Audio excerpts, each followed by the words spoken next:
හරි ආසයි මගේ රට ගුණවත් යහපත් ශාස්ත්‍රීය රටක් වෙනවා. ගිය අවුරුද්ද විතරක් 1,7104 දෙනෙක්ට ලොකු පරතරයක් දැක්කා නගරයයි ගම්බද. ඒ පරතරය මං කොහොම හරි අවම කරන්න ඕනේ කියන අදිෂ්ඨානය ඇති කරගත්තේ මං හිතන්නේ අවුරුදු 16 17 කවදා හරි මම මේ මගේ ගමට ඇවිත් මගේ ගමයි අඩු ගානේ අල්ලපු ගම් දෙකයි කොහොම හරි මට ලැබුණ අවස්ථාව පාසුකම් මම ලබා දෙනවා කියලා මම අනිවාර්යයෙන්ම හිතාගත්තා. විදේශ ආයෝජන ලංකාවට ඔබතුමා ගෙනවද මේ සමාජය වෙනස් කරලා? මම ඉතින් ලිස්ට් එකක් දුන්නා. මේ ලිස්ට් එකට පවුම් 15000ක් කෙවුවා. සංවිධානාත්මක විදියට ගුණාත්මක තානාපතිවරුන් සහ තානාපතිවරයන් ඉන්නවා. හැම එකක්ම හැබැයි කරේ ප්‍රමිතියකට, පිළිවෙලකට, සාරධර්ම, ගුණධර්ම, ප්‍රතිපත්තිකරුක ධර්ම. ඒවා තමයි අපි හුඟක් උගන්වන්නේ. 165ක් ගෑනු ළමයි. 135යි පිරිමි ළමයි ඉන්නේ. මේක අපේ මගේ නිවාඩු නිකේතනයේ ඉඳලා තමයි පටන් ගත්තේ.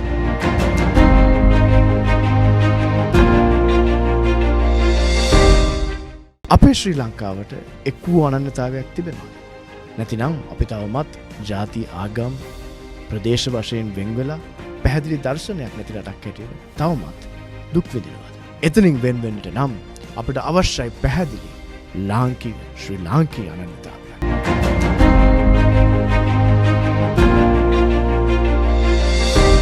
අයිබෝන ඔබ සියලු දෙනාම ඉතාමත්ම ආදරයෙන් ගෞරවයෙන් පිළිගන්නවා මගේ රට සංවාදයට. එක් වූ ජාතියක් බලවත් දේශයක් සඳහා මේ යන ගමනේ එක් වූ ශ්‍රී ලාංකික අනන්‍යතාවයක් අපිට ඇති කරගන්න පුළුවන්ද? සැබවින්ම රටක් හැටියට අපි කවුද කියන එක ඒ සාකච්ඡාව සඳහා මම විශාල වශයෙන් ගරු කරන ශ්‍රී ලංකාවේ අනන්‍යතාවයට බොහෝසේ දායකත්වයක් දරා තිබෙන හැම ජාතියක් ආගමක් සඳහා විශාල මෙහෙවරක් කර තිබෙන චරිතවලට මම ආරාධනය කරනවා. ඒ චරිත අතුරින් මම දශක දෙකක් තිස්සේ මගේ ජීවිතේ ගුරුවරයෙක් අගනා අපි ඉංග්‍රීසියෙන් කියන රෝල් මොඩල් කෙනෙක් හැටියට බලන චරිතයක් අද මට මැදිරියට ආරාධනය කරන්න වරප්‍රසාදය තිබෙනවා. අද අප සමග එකතු වන්නේ කුෂල් ගුණසේකර මහත්මයා, ගුණජය සතර පදුනමේ නිර්මාතෘ සහනායකත්වය ලබා දෙන එතුමා. Foundation of Goodness ගුණජය සතර පදුනමේ නිර්මාතෘවරයා වන කුෂල් ගුණසේකර 2004 ඉන්දියන් සාගරයේ සුනාමි ව්‍යසනයෙන් ඉතා දැඩි හානියට පත් සීනිගම ප්‍රදේශය නැවත ගොඩ නැංවීමට සිදු කළ දැවැන්ත සංවර්ධන කටයුතු සඳහා නායකත්වය ලබා දුන්නේය. 2018 වසරේ දෙවනි එලිසබෙත් රජන විසින් පිරිනමන ලබන පොදු රාජ්‍ය මණ්ඩලයේ Points of Light සම්මානයෙන් පිදුම් ලැබීම කුෂල් ගුණසේකර අප රටට ලබා දුන් කීර්තියකි. ග්‍රාමීය තරුණ ප්‍රජාව වෙනුවෙන් ඇදහිය නොහැකි තරම් සේවයක් වසර ගණනාවක් අඛණ්ඩව ඉටු කළ කුෂල් 2014 වසරේදී ශ්‍රී ලංකා යුනයිට්ස් විසින් විශිෂ්ටතම ශ්‍රී ලාංකික පුරෝගාමී චරිතය ලෙස සම්මාන ලබා දුන්නේය. 2012 කුෂල් වෙනුවෙන් මෙරලිබොන් ක්‍රිකට් සමාජයේ ගෞරවනීය යාවජීව සමාජිකත්වයක් පිරිනමන ලදී. සිවිල් සමාජ ක්‍රියාකාරිකයා, නායකයා, සමාජ පුරෝගාමියා මේ සියලු භූමිකා හරහා ජන සමාජයට කළ සේවය වෙනුවෙන් එක්සත් ජාතීන්ගේ ස්වේච්ඡා විශිෂ්ටතා සම්මානය ඇගයීමට පාත්‍ර විය. අද වන විට දිවයින පුරා මධ්‍යස්ථාන 20කට අධික ස්ථානයක් ග්‍රාමීය ප්‍රජාව විශේෂයෙන්ම තරුණ ප්‍රජාව ගොඩනැංවීමට ඔහුගේ Centers of Excellence සංකල්පය නිර්මාණය වී තිබේ. අධ්‍යාපනය, ක්‍රීඩා සහ ග්‍රාමීය සංවර්ධනය යන අංශයන් ඔස්සේ ධනාත්මක ප්‍රතිඵල පෙන්වන මහා පරිපාලන ප්‍රජා වැඩසටහන් දියත් කර ඇති කුෂල් සමාජය තුළ රෝපණය කළ සංකල්ප තවත් බොහෝ කාලයක් පරම්පරා ගණනාවට ආලෝකය සපයනු ඇත. අයිබෝන් කියලා පිළිගන්නවා. සත්‍ය බොහොම ස්තුතියි ඔබතුමාගේ කාර්ය බහුල ජීවිතයෙන් පොඩි විරාමයක් අරගෙන අපි සමග කතා කරනවට. මේ සාකච්ඡාව ආරම්භ කරන්න ප්‍රථමයෙන් මම කියන්න අවශ්‍යයි ශ්‍රී ලාංකික අනන්‍යතාවයක් ගැන මට ආඩම්බරයක් තියෙනවා නම් ඒ ආඩම්බරයක් ඇති වෙන්න ඔබතුමාගේ ජීවිතය විශාල රුකුලක් වෙලා තිබෙනවා. මට විතරක් නෙමෙයි මම විශ්වාස කරනවා බොහෝ දෙනෙක්ට. එම නිසා ඒට ස්තුතිවන්ත වෙනවා අපිට ලාංකිකමේ ආඩම්බරත්වය ඔබතුමාගේ නායකත්වයෙන් ක්‍රියාකලාපයෙන් මේ මානුෂීය හැඟීමෙන් අපිට ලබා දීම ගැන ස්තුති කියලා ආරම්භ කරන්න කැමතියි. බොහොම පිං. අපි පටන් ගමු. ඔබතුමා ශ්‍රී ලාංකිකයෙක් හැටියට ලෝකේ හැමතැනම ගිහිල්ලා කියන මම ශ්‍රී ලාංකිකයි. මම මේ රටට ආදරේ. මම මෙහෙම රටට සේවයක් කරන්න කැමතියි. මම මේව දේවල් කරනවා. ඇයි ඒ වගේ ගැඹුරු කැක්කුමක් ඇති වුණේ? කොහොමද ඒක ඇති කරගත්තේ? අවුරුද්දක් දෙකක් නෙමෙයි දැන් දශක ගණනාවක් ලංකාවේ මිනිස්සු වෙනුවෙන් සේවය කරනවා. ඒ පිළිබඳව අපිට කියන්නේ කොහොමද මේ හැමදේම ආරම්භ වුණේ? මේ කැක්කුම මේ ආදරය ඇති වුණේ කොහොමද? මම හිතන්නේ මම පොඩි කාලේ ඉඳලම අනුන්ගේ දුක දැක ඒ ජීවිත ගොඩනගන්න ඕන කියන පරමාර්ථයෙන් තමයි හුඟක් දේවල් බිහි වුණේ. හරි ආසයි මගේ රට ගුණවත් යහපත් ශාස්ත්‍රීය රටක් වෙනවට. ඉතින් ඒ සියල්ල සමග මම ගමින් බිහි වුණු කෙනෙක්. මගේ ගම සීනිගම. මම කොළඹට තමයි මගේ ආනන්ද විද්‍යාලයේ තමයි ඉගෙන ගත්තේ. නමුත් මම ක්‍රීඩාවට විශේෂයෙන් කැමති නිසා ඉගෙන ගත්ත දෙයක් වැඩි නෑ. හැබැයි සාර ධර්ම තමයි වැටියෙම ඉගෙන ගත්තේ.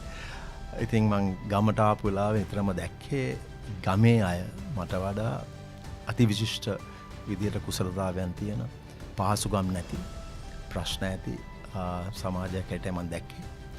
ලොකු පරතරයක් දැක්කා නගරයයි ගම්බද. ඒ පරතරය මං කොහොම හරි අවම කරන්න ඕනේ කියන අදිෂ්ඨානය ඇති කරගත්තේ මං හිතන්නේ අවුරුදු 16 17 දී. ඊට පස්සේ ටිකින් ටික ඒ පියවරෙන් පියවරට ඇවිත් මට කියන්න පුළුවන් ඉතින් අද ගොඩාක් අතිවිශිෂ්ට කාර්යභාරයක් ගම් පළාත් වලට කරලා දීලා තියෙනවා. දැනටමත් කරගෙන යනවා. ඉතින් මගේ රට ගැන මට කැක්කුමක් තියෙනවා. මම හිතන්නේ නගරබද ගම්බද තියෙන පරතරය තාමත් අපි අවුරුදු 78ක් විතර මම හිතන්නේ නිදහස ලබාගෙන ඒ වුණත් මම හිතන්නේ 178ක් තාම ඉන්නේ ගම් ප්‍රදේශවල. මට සමා වෙන්න මෙහෙම කිව්වට මම දකින්න දෙයක් මගේ ගම් 1200ක් එක්ක වැඩ කරනවා. එතකොට අපිට මධ්‍යස්ථාන ලංකාව වටේ මධ්‍යස්ථාන 22ක් තියෙනවා. 12780ක් ගිය අවුරුද්ද ඉගෙන ගත්ත නොමිට ගිය අවුරුද්ද විතරක්. ඉතින් මම දකින්නේ කොළඹ එක රටක් අනිත් ප්‍රදේශ තව රටක් වගේ. ඔබතුමා නිතරම කියනවා මේ ගම්බද සහ නගරබද තියෙන ඒ ගැප් එක, ඒ අවස්ථාවල් වල තියෙන රික්තකය අපි පිරෙව්වේ නැත්තම් අපි ඇත්තටම මිනිස්සුද අපිට කැක්කමක් තියෙන මේ අපේම මිනිස්සු ගැන. ඒක නිකන් වචනයකට සීමා කරන්නේ නැතුව දශක ගණනාවක් ඔබතුමා මේ සේවය කරනවා. ඒ ගමන ආරම්භ කරේ කොහොමද? බරක් ඔබ තරුණ ව්‍යාපාරිකයෙක්, ඔබට මුදල් හෙව්වා, ඔබට ඔබේ දේ ගැන විතරක් හිතාගෙන ඉන්න තිබුණා. නමුත් එක මොහොතකදී ඔබ තීරණයක් ගත්තා නෑ මම ඊට වඩා දෙයක් රට වෙනුවෙන්, මිනිස්සු වෙනුවෙන් කරන්න ඕනේ කියලා. කොහොමද ඒ තීරණය ගත්තේ? මම දැක්කා ගමට ගියපු හැම වෙලාවකම මට වඩා ඉදිරියෙන් හිටපු සමකාලීන අසල්වාසීන් දැක්කම මට හිතුණා කවදා හරි මම මේ මගේ ගමට ඇවිත් මගේ ගමයි අඩු ගානේ අල්ලපු ගම් දෙකයි කොහොම හරි මට ලැබුණ අවස්ථාව පාසුකම් මම ලබා දෙනවා කියලා මම අනිවාර්යයෙන්ම හිතාගත්තා.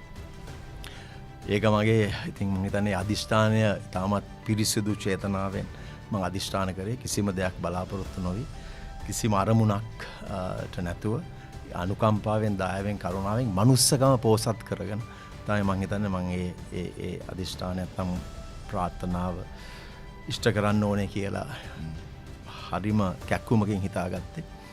ඉතින් උද්‍යෝගමත් භාවයෙන් මම හිතන්නේ ටිකෙන් ටික ඒ පියවරෙන් පියවර ගමන යන්න පුළුවන් වුණා. නමුත් අවුරුදු 5ක් විතර මම ගමට ගිහිල්ලා මේ සේවාව මානුෂික සේවාව පටන් ගත්තට පස්සේ සුනාමි ව්‍යාසනයෙන් අයමත් සුම්බුන් කළා. එතකොට පසුබැස්ම ආශිර්වාදයක් කරගන්න ඉතින් තවත් ප්‍රයත්නයක් ගන්න වුණා පුදුම කැපවීමකින්. ඉතින් එතනින් තමයි මම හිතන්නේ මුළු ලංකාව වටේම මට සැලැස්මක් අනුව සංවිධානාත්මකව ප්‍රමිතියකට දර්ශනයක් ඇතුව ඉතින් විනයානුකූල භාවයෙන් යන්න ලැබුණා. ඉතින් මම දන්නවා දැනටමත් මට ගණන් කරන්න බැරි දහස් ගණන් ළමයින්ට ඉදිරියට යන්න අපි අඩිතාලමක් වුණා. විශේෂයෙන්ම මේ ගුණජය සතු පදනම ගැන දන්නේ නැති අය අන්තර්ජාලයට කියලා කියවලා බලන්න පුළුවන්. ඒ කරලා තියෙන දේ දැන් අද සීනිගම කිව්වහම කොළඹ ළමෙක්ට තියෙන දේවල් වලටත් වඩා සමහරක් වෙලාවට අද එතනට ගේන්න පුළුවන් වෙලා තියෙනවා. සහ එතනින් ඒ ආයෝජනය නිසා ජාතික සහ ජාත්‍යන්තර තලයේ දක්ෂතාවයන් පෙන්වන බොහෝ දෙනෙක් ඔබතුමාට ගේන්න පුළුවන්. ඉතින් අර කියපු දේ හැත්තේ අඩුව නිසා තමයි ඉදිරියට එන්න බැරි වුනේ. අවස්ථාව දුන්නාම ඉදිරියට ගියේ. ඒ වගේ කතා ටික අපිට කියනවාද එතනින් ඇවිල්ලා අද ජාතික ජාත්‍යන්තර තලයට ඇවිල්ලා තියෙන තරුණයන් ගැන. හුඟක් දෙනෙක් මම හිතන්නේ සමහර වෙලාවට මේ ප්‍රේක්ෂකයන් ෆවුන්ඩේෂන් ඔෆ් ගුඩ්නස් කිව්වම දන්නවා ඇති. හැබැයි සිංහලෙන් ගුණජය සතුට පදනම කිව්වම ඇත්තට මේකේ අර්ථය ප්‍රශාන් ගුණෙන් ලැබෙන ජයයි මහත් සතුටුගේ කියන පරමාර්ථය අනුවයි මේක ඇත්තටම සකස් කරේ. හැබැයි හුඟක් දෙනෙක් දකින්නේ විශේෂයෙන්ම දකුණේ සීනිගමට අවට ගම් 200ක් විතර නියෝජනය වෙනවා. ඒගොල්ලෝ දන්නේ පදනම කියලා. සම්පූර්ණම කියන්නේ පදනම කියලා තමයි කියන්නේ. ඉතින් නමුත් මේ අපි කරපු මේ අපි දුන්න අවස්ථාවල් පහසුකම් සහ මේ ලබා දුන්න අඩිතාලමට අනුව හැම එකක්ම හැබැයි කරේ ප්‍රමිතියකට පිළිවෙලකට මම අර ඉස්සෙල්ලා කිව්වා වගේ සැලැස්මකට. එතකොට හැමෝම මේ විනිවිදභාවයෙන් අනිත් එක විවෘතව හැම දායකත්වයක් දෙන මහත්තුරු මහත්මීන් සහ අපි කියමු ආයතන අභිබවා යන විදියට තමයි හැම දෙයක්ම කරේ. නැත්තම් දැන් මේ ළඟදී ඇහුවා මගෙන් කෙනෙක් ඔබතුමාගේ අතිවිශිෂ්ටම දායකත්වයක් දෙන එක්කෙනා කවුද කියලා. මම කිව්වා මේ දැනට නම් කටින් කට තමයි ගිහිල්ලා තියෙන්නේ. එහෙම එක්කෙනෙක්ම කියලා නැහැ. හැබැයි හුඟක් දෙනෙක් අපි කරපු මම හිතන්නේ මේ සේවාව අනුව අපිත් සමග රැඳෙන්න කැමති කියලා. ඉතින් ඔබතුමා අහපු ප්‍රශ්නෙට මම උත්තරයක් පිළිතුරක් දෙනවා නම් ඒ දීපු අවස්ථාව පාසුකම් සහ සැලසුම් සහගත යටිතල පාසුකම් දීපු නිසා ගොඩාක් දෙනෙක් මට හිතා ගන්නත් බෑ එක එක ශ්‍රේෂ්ඨ වලින් ඉදිරියට ඇවිත් තියෙනවා. අපිටම අපේ විශිෂ්ට පුහුණු මධ්‍යස්ථානට ගියොත් අංශ 30ක් තියෙනවා. ක්‍රීඩා සංකීර්ණයට ගියොත් ක්‍රීඩා 10ක් විතර වෙනවා. ඉතින් ජාතික තලයට ගියපු අය බොහෝයි. ඉතින් හරිම සතුටුයි. ඒ කියන්නේ හැම පැත්තෙම ගියාම එක එක විදියට මොකද පාසල් වල උගන්වන්න නැති දේවල් ජීවන නිපුණතා සාර ධර්ම විශේෂම සාර ධර්ම ගුණ ධර්ම ප්‍රතිපත්ති කරුක ධර්ම ඒවා තමයි අපි හුඟක් උගන්වන්නේ. ඉතින් අපිට මෙවැනි ගමනක් යාමට ඉතාමත් කියන්නේ අතිශිෂ්ට විදියට අපිව විශ්වාසයට අරගෙන විශේෂයෙන්ම විදේශ අනුග්‍රහයක් දායකත්වයක් ලබා දෙන සියලුම දෙනාට මම ගුණගරුකව මතක් කරනවා. මොකද ඒගොල්ලෝ එහෙම දුන්නේ නැත්තම් මෙච්චර දුර යන්න බෑ. ඒ වුණත් දැන් සමහර වෙලාවට පසුබැස්මක් ආවම අපි හිතන්න අපි ඉවරයි කියලා. මම අවුරුදු 5ක් කරගෙන ආවා. ඇත්තටම අර සුනාමි ව්‍යාසනයෙන් පස්සේ තමයි මේක විශේෂයෙන්ම කියන්නේ හැම පැත්තටම ව්‍යාප්ත වුණේ. නමුත් ඊට ඉස්සෙල්ලා අවුරුදු 5ක් මේක අපේ මගේ නිවාඩු නිකේතනයේ ඉඳලා තමයි පටන් ගත්තේ. මේ පොඩිගේ නිවාඩු නිකේතන පිටිපස්සේ මම මේ ගැමි හදගස්ස මධ්‍යස්ථානයක් කියලා ආරම්භ කරා. ඊට ඉස්සෙල්ලා ඉස්කෝල පාසල් වලට ගිහින් පාසල් වලින් ලබාගත් දත්ත අනුව හුඟක් අය අසරණ වෙලා හිටියා. ඉතින් කියමු සමහර අයගේ ගෙවල් වලට වතුර නැහැ. ලයිට් නැහැ. ඉතින් එතකොට පාසලකට ගියාම ග්‍රාමීය පාසලට ගියාම ඒ පාසලෙන් දැනගන්න පුළුවන් තියෙන තත්ත්වය ළමයින්ගේ අසරණ ළමයි එක පොතයි සමහරවට ගේන්නේ 28ම ලියන්න. එතකොට මම කියන්නේ අවුරුදු 25ක් 27ක් විතර ඉස්සෙල්ලා. ඒ වුණත් මම ඒවා දැක්කා. දැකලා ටිකෙන් ටික දෙන්න බලාගෙන යනකොට කරුණාව වර්ධනය වුණා. වර්ධනය වෙලා හැමෝමත් අපිත් සමග එකතු වුණා. මම හිතනවා ඔබතුමාත් එහෙම තමයි එකතු වුණේ. ඔව් අපි දැකලා ඉගෙන පිළිගන්න වෙනවා මෙතන තියෙන්නේ සැබෑම සත්භාවයෙන් කරන අවංක විනිවිද දෙයක් කියලා. මොකද හැම දෙයකටත් වඩා ඒ තිබෙන ප්‍රමිතිය. අර එක්සලන්ස් කියන එක අනිවාර්යයෙන්ම තියෙනවා. මේක ජාත්‍යන්තර තලයේ දෙයක්. සමහරක් වෙලාවට කියන්නේ අපි මේ උදව් කරන්න හදන දුප්පත් අයට පොඩි දෙයක් දුන්නා කමක් නැහැ. ඔය අහකෙන දෙයක් දෙන්න. ඒක එහෙම වුණත් පින් කියලා එහෙම හිතනවා සමහරක්. හැබැයි ඔබතුමා දෙන්නේ අර මේ සාමාන්‍ය මට්ටමකට වඩා ඉහළින් දෙන්න අවශ්‍යයි. මම ඔබතුමා ගෙනා තිනවා මේ මම දැක්ක මේ ඇත්තටම ඔහොම කියනකොට මට මතක් වෙනවා අපේ අංශ 30ක් තියෙනවා නම් මම හිතන්නේ හැම අංශයම වගේ වායු සමීකරණය කරලා තියෙන්නේ. ඉතින් සමහර අය අහනවා ඇයි මේ ගම්බලාද පැත්තක වායු සමීකරණය කරන්නේ. එතකොට ඩිජිටල් ස්මාර්ට් බෝඩ් එකක් තියෙනවා. ඉතින් අපි අර ඔබතුමා කිව්වා වගේ නවීන ක්‍රම හා යන්න තමයි මේ ග්‍රාමීය ළමයින්ට සහ යෞවන පරපුරට කාන්තාවන්ට මේ අත්දැකීම් ලබා දෙන්නේ. මේ අපේ ළමයි. ඒ ඔබතුමා සලකන්නේ ඔබේම දරුවන්ට දෙනවා වගේ ඉහළම ප්‍රමිතියෙන් දෙනවා. ඔව් අනිත් එක මම දකිනවා අපේ රටේ මෙතන තියෙන මගේ රටේනේ මේ ෂෝ එක දකිනවා ඒ ගම් වාසීන් ගම් පළාත්වල ඉන්න ළමයි හරිම දක්ෂයි.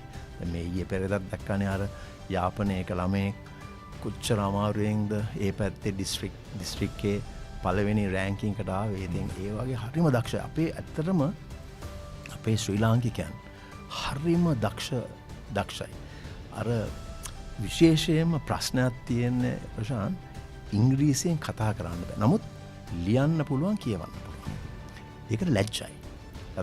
කතා කරන්න කවුරු සමහර හම්බ වෙන්නෙත් නැහැ. දැන් මම ගිය අවුරුද්දේ 1600ක් ඉගෙන ගන්නවා ඉංග්‍රීසි අපේ මධ්‍යස්ථාන 22. මම ඉලක්කයක් තියාගත්තා 100ක්. කොහොම හරි හොඳට කතා කරන්න මම අවුරුද්දක් ඇතුළත කරනවාමයි කියලා. හැබැයි මට 88යි කරගන්න පුළුවන් වුණේ. දැන් මේ අවුරුද්දම 150ට ඉහළ මට්ටමකට ඉලක්කයට ගෙනිච්චා. බලන්න ඕනේ. ඉතින් ඒක තමයි හැබැයි නැත්තම් අනි හැම පැත්තෙම අති විශේෂ දක්ෂතාවයක් තියෙනවා. ඉතින් අනිත් එක ඒගොල්ලන්ට හරි ගමන මාර්ගෝපදේශකත්වයක් ලබා දුන්නොත් පුදුම ගමනක් යන්න පුළුවන්. ආය මම දකින්නේ. ඉතින් අපිට සතුටු වෙන්න පුළුවන්. විවිධ ශාස්ත්‍රවල ඉංග්‍රීසි කතා කරන්න බැරි අය දැන් ගෘහ නිර්මාණ ශිල්පියෙක් වුණත් ඉදිරියට ගිහිලා කොච්චර ජාත්‍යන්තර තලයට යන්න පුළුවන් ඉංග්‍රීසි භාෂාවට. ඉතින් ගිය අවුරුද්ද විතරක් 1,07,104 දෙනෙක්ට ඔබතුමාගේ සේවය ලැබිලා තිනවා. සම මේක සීනිකම විතර නෙවෙයි. දැන් කිව්වා වගේ පළාත් 22ක ප්‍රදේශ 22ක සෙන්ටර්ස් 22ක් තියෙනවා. සහ මේ ගම්මාන 1200ක්. මේ සාමාන්‍ය මිනිස්සු මේ ජීවිත කතා කාලෙම මෙච්චරක් කරා නම් ලොකු දෙයක්. ඔබතුමාගේ මේ ගිය අවුරුද්ද විතරක්. සම මේව ලේසි නැහැ. හැබැයි එක දෙයක් මම දකින්නේ මේ වගේ දේවල් කරන්න හදවත තියෙන එක හොඳයි. ඒ විශිෂ්ට ප්‍රමිතියෙන් කරන එක හොඳයි.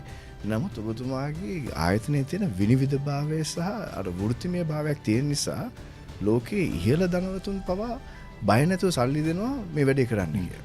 අද ඒ වගේ විශ්වාසයක් දිනාගත්තේ කොහොමද? රටක් හැටියට අපිට ආයෝජන අවශ්‍යයි.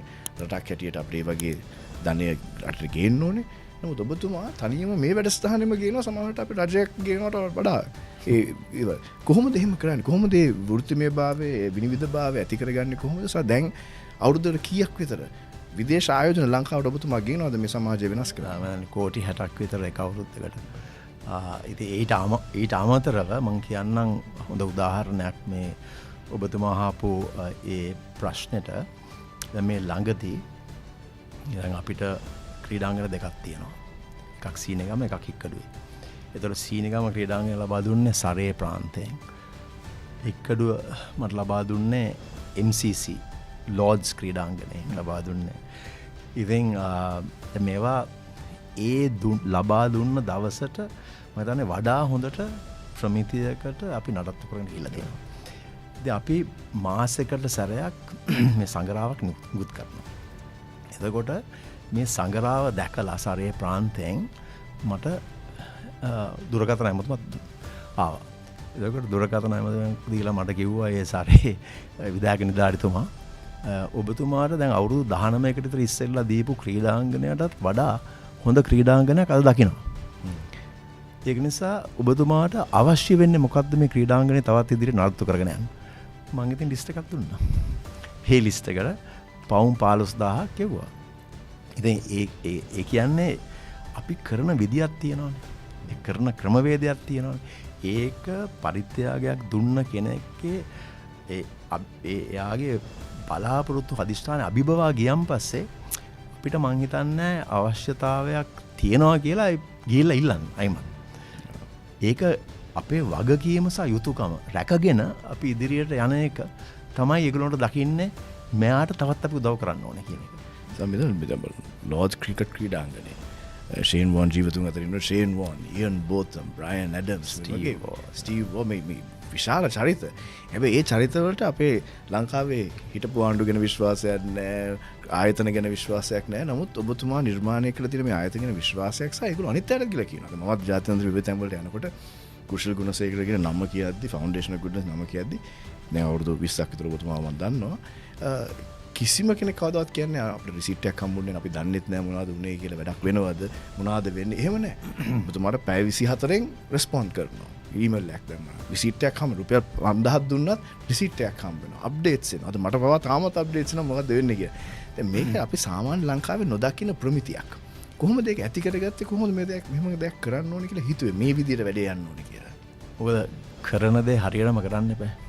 දැන් මොහොතේ ජීවත් වෙලා දැන් කරන දේ තමයි හරියට කරන්න ඕනේ. දැන් පහුගිය දේවල් අපිට ගියා කරගන්න දෙයක් නැහැ. නමුත් ඉස්සරහට එන දේවත් අපි දන්නේ නැහැ, දකින්නේ නැහැ.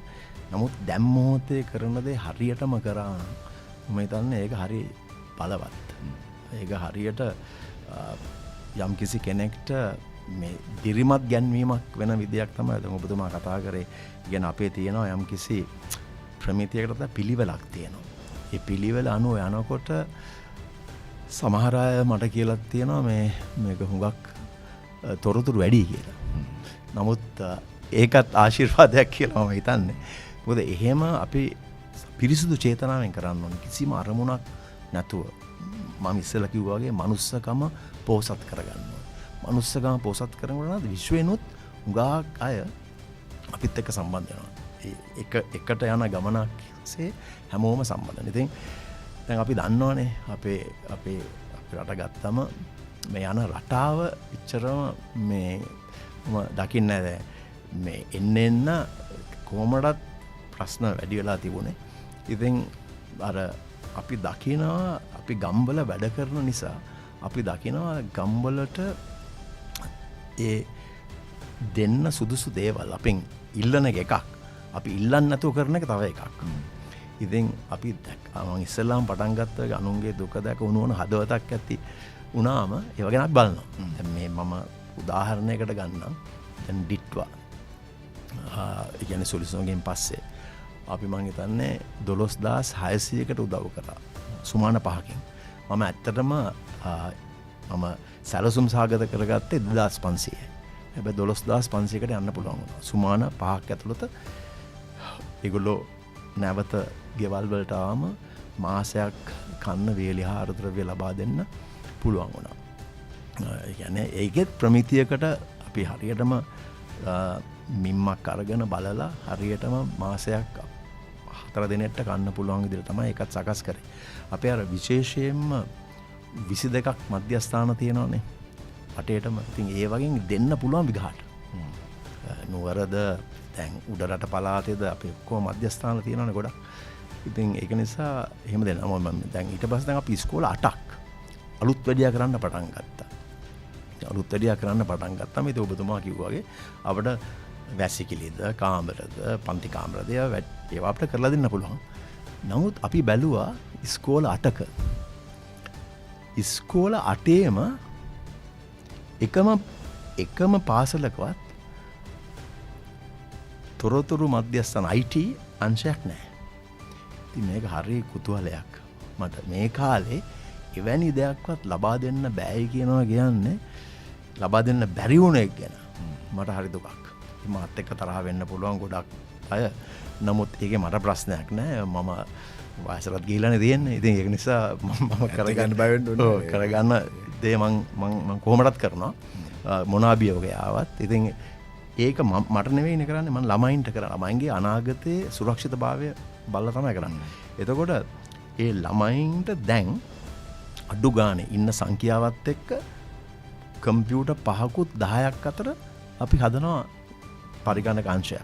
හදලා අර ඩිජිටල් ස්මාර්ට් බෝඩ් එකකුත් දෙනවා. ඉතින් ඒ ළමයින්ට ඉතින් පුදුම සතුටක්. දැන් ඊට පස්සේ තව 8ක් මේක හදලා පෙන්නනකොට තව 8ක් අපිට හදන්න දායකත්වයක් දෙන මාතෘ මහත්මීන් ලෝකෙම්ම අපිට සම්බන්ධ වුණා. අනිවාර්යෙන් ප්‍රතිඵල පෙන්වනකොට මිනිස්සුගේ හදවත වෙනවා සහ විශ්වාසයක් ඇති වෙනවා. ඒක නිසා තව තව ආයෝජන කරනවා. ඒ විශ්වාසය තමයි කාත් එක්කද අපි මේක කරන්නේ. අපේ ආයෝජනය හරියටම ප්‍රතිඵල ලැබෙන අයුරු අපි බලාපොරොත්තු වෙන විදියට කොහොමද මේගොල්ලෝ මේක හරියට ලබා දෙන්නේ කියන එක ඒගොල්ලන්ට හරියට. තව එක විශේෂ දෙයක් ඔබතුමා ඉගෙන තිබෙනවා. ඔබ බෞද්ධ නියෝජනය කරන පුද්ගලයෙක් සිංහල බෞද්ධ දකුණෙන් එන්නේ. නමුත් ඔබ තුල ජාතිය, ආගම, කුලය මොන පාසලද ගියේ අදාළ නැහැ. පුදුම අර ලාංකීයත්වය හැමෝම එකමුතු අපි සේවය කරන්න ඕනේ කියන එක ඔබතුමා නිතරම කියනවා සහ කරන කෙනෙක්. අද මුලතිව් වලට ගියත් ඔබතුමාගේ මධ්‍යස්ථාන තියෙනවා. උතුරේ කිලිනොච්චියේ හැමතැනම ඒ දරුවන්ට සේවය කරනවා. ඒක වෙනසක් නැහැ. සීනිගමට එකක්, අරගලට තව එකක්. එහෙම කවදාවත් මම කියනවා අහලත් නැහැ, දැකලත් නැහැ. හැමෝටම ඉහළ ප්‍රමිතියෙන් දෙන්නේ. මේ ජාතිවාදයෙන් විනාශ වුණු රටක් හැටියට ගොඩක් අපි යුද්ධ තිබුණා, බෙදීම් තිබුණා, අන්තවාදයෙන්, ත්‍රස්තවාදයෙන්. ඒ වගේ රටක් තුළ ඔබගේ පණිවිඩය ගොඩක් වැදගත්. ඒ ගැන පොඩ්ඩක් අපි මතු පරම්පරාවට කියනවා මේ ඇයි මේ වැදගත් අපි එක් වෙලා කටයුතු කරන එක සහ ජාතිවාදයේ තුරන් කරන එක වැදගත්කම ඔබේ ජීවිතයෙන් පෙන්වලා තියෙන දේ අපිට කියන්න. මම හිතන්නේ දැන් ඔබතුමා කිව්වා මම සිංහල බෞද්ධයෙක් කියලා. ඇත්ත. දැන් බුදුරජාන් වහන්සේ කියලා තියෙන්නේ මානුෂික සේවය තමයි උසස්ම සේවය. පරම යුතුයකම. එතකොට දැන් අපි ගත්තම උතුරු පළාත අපිට මධ්‍යස්ථාන 5ක් තියෙනවා. දැන් අන්තිම එක පටන් ගත්තේ ඩෙල්ෆ්ට් දූපතේ. අන්තිම කවුරුත් ඩෙල්ෆ්ට් දූපතේ මධ්‍යස්ථානයක් නැහැ. ඉතින් ඩෙල්ෆ්ට් වල තියෙනවා, යාපනයේ තියෙනවා, කිල්නොච්චි වල තියෙනවා, වවුනියා වල තියෙනවා, මුලදීව වල තියෙනවා. එතකොට දැන් අපි නැගෙනහිර පළාත ගත්තොත් 3ක් තියෙනවා. අම්පාර, මඩකලපුව, තිරුකනාමලේ. එතකොට එතනම 8ක් තියෙනවා.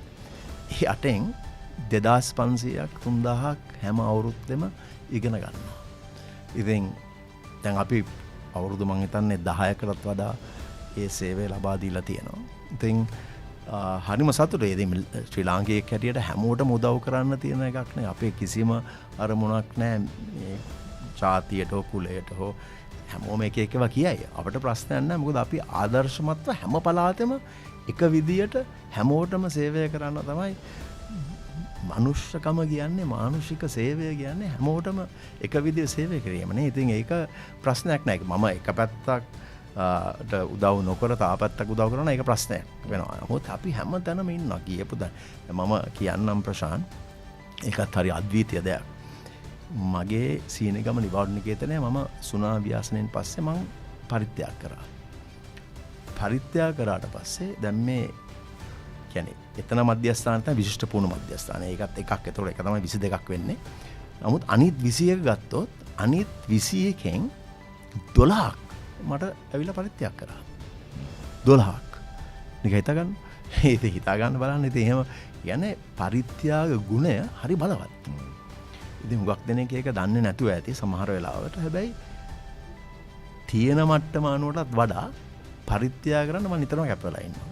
මොකද මම දකිනවා සුළුවෙන් වුණත් පරිත්‍යාග කිරීම දෙව්ලොව යන මාර්ගයක්. ඉතින් ඒක නිසා මම දන්නවා දෙන්න තවත් දෙන්න ලැබෙනවා. දැන් සමහර කෙනෙක් කියයි දුන්නම තමයි තවත් ලැබෙන්නේ කියලා. එහෙම නේ. මම කියන්නේ දෙන්න තවත් දෙන්න ලැබෙනවා.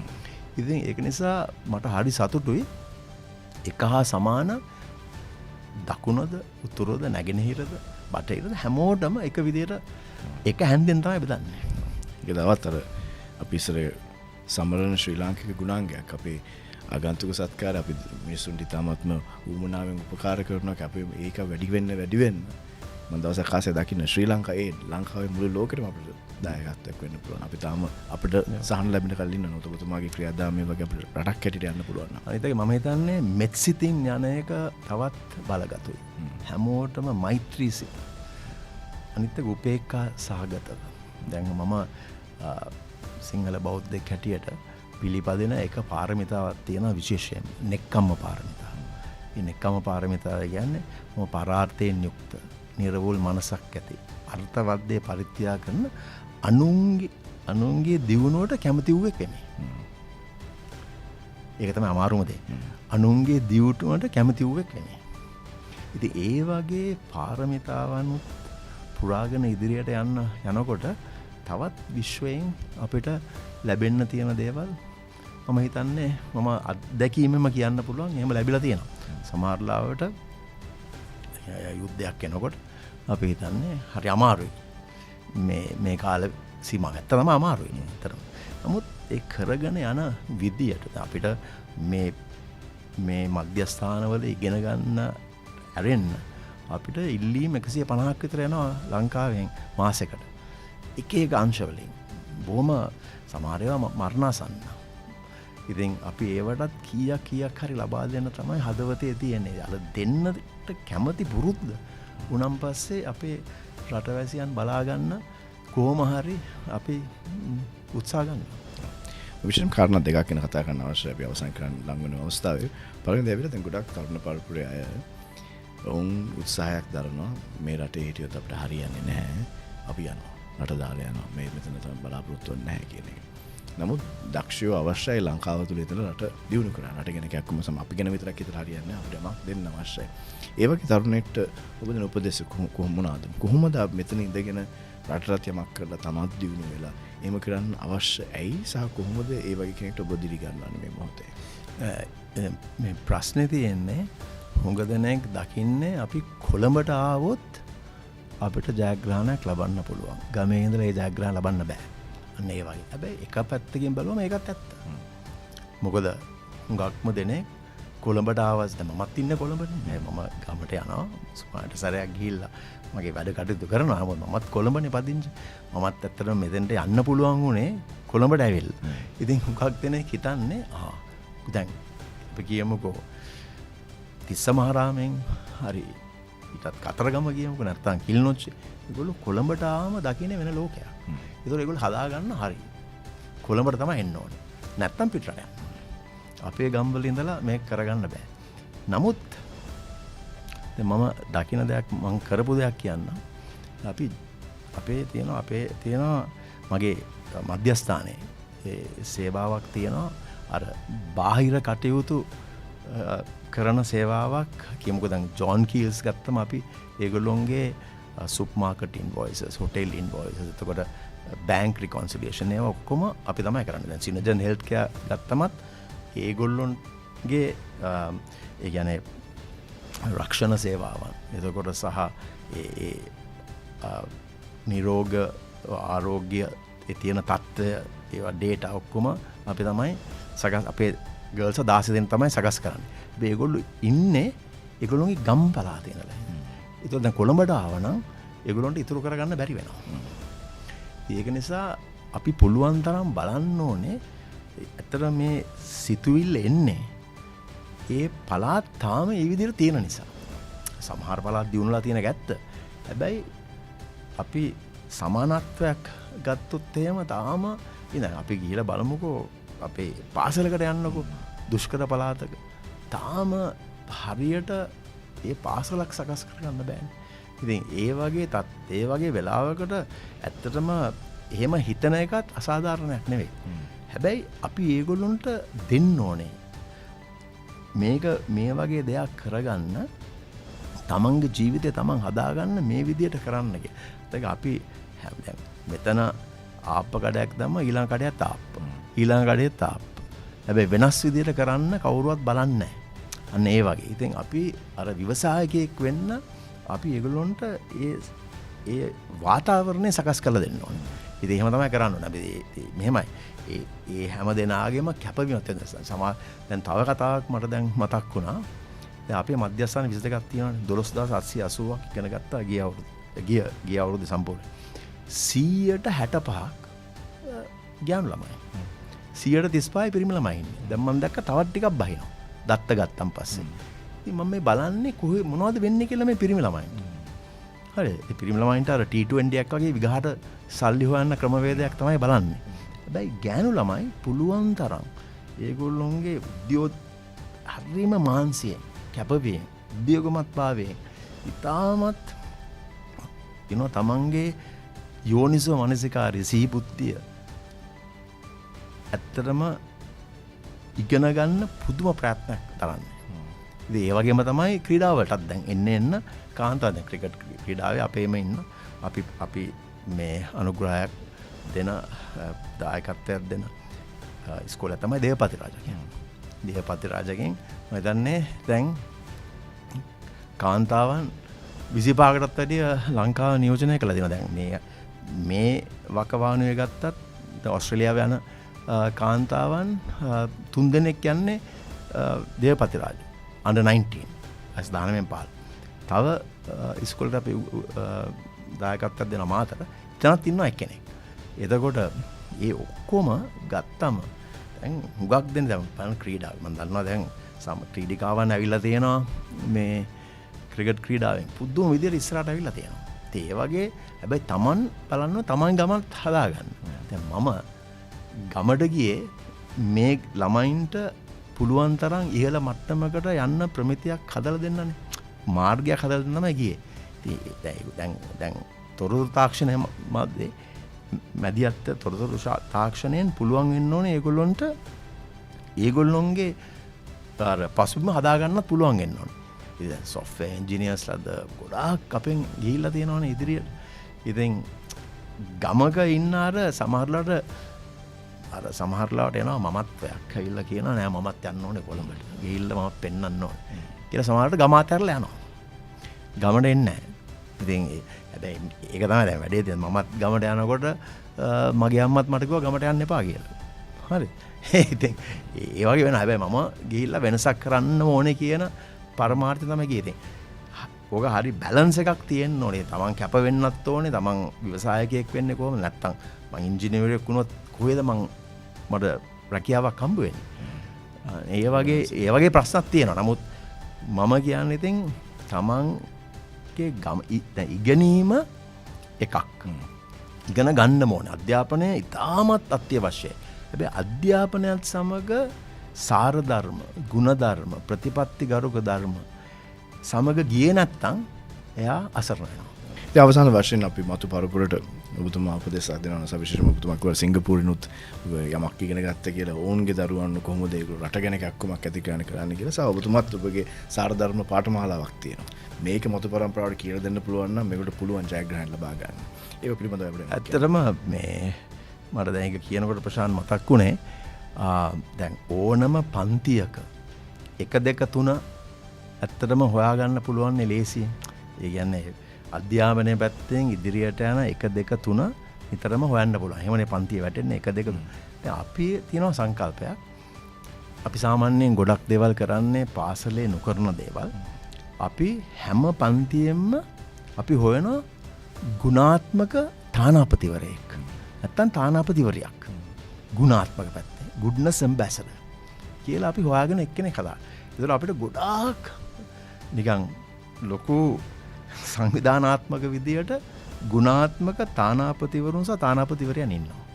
ඒගොල්ලෝ ගිහිල්ලා අපිත් සමග පුදුම ප්‍රජා සමාජ සේවාවන් කරනවා. ඉතින් හරිම සතුටුයි ඒ වගේ ඉදිරියට යන්න. ඉතින් අපි සාර ධර්ම තමයි උගන්වන්නේ. උගා good values උගන්වන්නේ. මොකද ඒගොල්ලෝ තියෙනවා අර ගුණ ළමා සමාජ තියෙනවා. ඉතින් ගුණ ළමා සමාජ වලින් උගන්වන්නෙත් ඒවම තමයි කරන්න හදන්නේ. මොකද එතනින් තමයි යම් කිසි කෙනෙක් ඉදිරියට යන්න පුළුවන්. තවත් කෙනෙකුට හොඳ දෙයක් ලබා දෙන්න කැප වෙන්න ඕනේ. තමන් අපරාර්ථ වෙන්න ඕනේ. අන්න ඒකයි උතන තියෙන්නේ. ඉතින් ඒක නිසා අපි පුළුවන් තරම් දැන් මම මේ මෙතෙන්ට එනකොට අද මම දැක්කා මේ සිංගප්පූරුවේ වචන 38ක්. මම හිතන්නේ ළමයි ලක්ෂ 5කට වඩා හැමදාම උදේට ප්‍රතිඥාවක් දෙනවා. ඉතින් මම ඒකත් ගෙනාවා. ඔබතුමා කැමතිද දන්නේ මම කියවනවා ඒක වචන 38යි. ඉතින් දැන් ඒක ඇත්තටම බැලුවොත් සෑම උදෑසනකම සිංගප්පූරුවේ පාසල් දරුවන් ලක්ෂ 5ක් තම දකුණු මිට මොළවා හදවත මත තබාගෙන වචන 38කින් යුත් ප්‍රතිඥාවක් ලබා දෙති. අපි සිංගප්පූරු වැසියන් වන අපි ජාති භාෂා හෝ ආගම් ભેදකින් තොරව යුක්තිය සහ සමානත්වය මත පදනම් වූ ප්‍රජාතන්ත්‍රවාදී සමාජයක් ගොඩනැගීමටත් ඒ මගින් අපේ ජාතියට සතුට සෞභාග්‍ය සහ ප්‍රගතිය ළඟා කර ගැනීමටත් එක්සත් ජනතාවක් ලෙස කැපවී සිටිමු. ඒක තමයි ඒගොල්ලෝගේ ප්‍රතිඥාව. ඉතින් බලන්න ඉතින් අපිත් එහෙම මොකක් හරි එහෙම කරන්න ඕනේද අපි අපේ මධ්‍යස්ථාල සාර ධර්ම උගන්වනවා වගේ. මොකද ඕනම දෙමව්පියන් කැමති තමන්ගේ ළමයි සාර ධර්ම ඉගෙනගෙන හොඳ යහපත් චරිතයක්, ගුණවත් චරිතයක්. එතකොට අන් අයට උදව් කිරීමේ තියෙන අදිෂ්ඨානය මත හැදුනොත් මම හිතන්නේ ඒක PhD එකටත් වඩා දොස්තර උපාධියකටත් වඩා වැදගත් වෙනවා මම හිතන විදිහට. අපේ ශ්‍රී ලාංකික ගතියක් අපිට අපේ රටත් ශාස්ත්‍රීය වෙනවා එතකොට. ඔබතුමා කරන සෑම දෙයකටම අපි ස්තුතිවන්ත වෙනවා. ඒ ආදර්ශයට, ඒ ජීවිත ගමනට සාද අපිට දුන්න ඔබගේ අත්දැකීම සහ ප්‍රඥාවටත් අනේක වරක් ස්තුතිවන්ත වෙනවා. බොහොම පිං සෙත් වේවා කියලා ප්‍රාර්ථනා කරනවා. යහපත් රටක්, ගුණවත් රටක්, ශාස්ත්‍රීය රටක් වේවා කියලා මගේ එකම අභිප්‍රායය. අපි සමෝගෙම ප්‍රාර්ථනාව එයයි. අප සමග එකතු වුණ ඔබ සියලු දෙනාටම ස්තුතියි. මේ මගේ රට වැඩසටහනේ තවත් ඉතාමත් වැදගත් සංවාදයක් මෙයින් අවසන් වෙනවා. එහෙමනම් අපි අලිත් ලබන සතිය හමුවෙමු මගේ රට සංවාදය සමග. මේ මගේ රට අපේම මව්බිම. අපි හැදෙන වැඩෙන රට. එම නිසා අපි කැක්කුමක් ඇතුව මේ රට බලවත් කරන්න, ශාස්ත්‍රීය කරන්න, ගුණධර්ම වලින් පිරී ඉතිරි යන ප්‍රතිඵල හැමෝටම පෙනෙන, අපි හැමෝටම ආඩම්බර වෙන්න පුළුවන් රටක් අපි නිර්මාණය කරන්න වෙහෙස් මාසු වෙමු. ලබන සතියේත් අප සමග එක්වන්න මේ මගේ රට සංවාදය.